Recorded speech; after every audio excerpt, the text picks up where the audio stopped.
Hello everyone, welcome to my channel AJ voice. तो आइए सुनते हैं आज की एक कहानी। मेरा नाम अमन है। ये बात लगभग 4 साल पहले की है, जब मेरी उम्र 24 साल की थी। मेरे घर के माली हालात बहुत खराब थे। इसी के चलते मेरे चाचा ने मेरी नौकरी शहर के एक बड़े हॉस्पिटल के मुर्दा घर में लगवा दी। मैंने अल्लाह का नाम लेकर इसी नौकरी पर जाना शुरू कर दिया।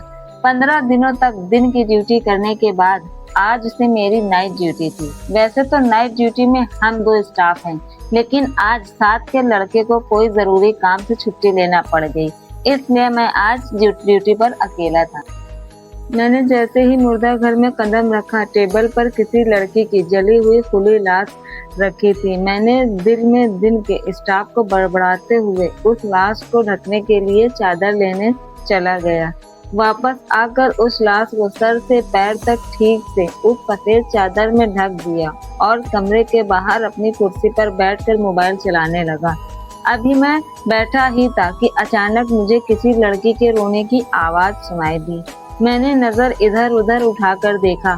गौर करने पर मुझे वो आवाज मुर्दा घर के कमरे से आती सुनाई थी।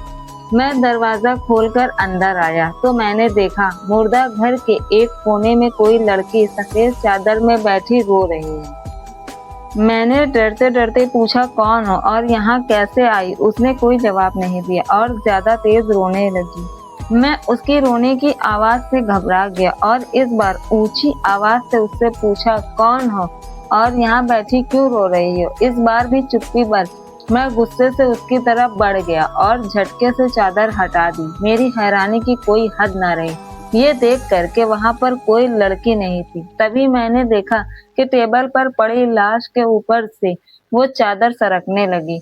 मुंह से सरकती हुई पैरों तक खुल गई और वो लाश एक जिंदा इंसान की तरह उठकर बैठ गई।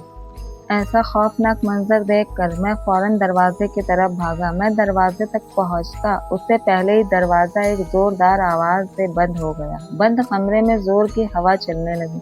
मुर्दा घर के सभी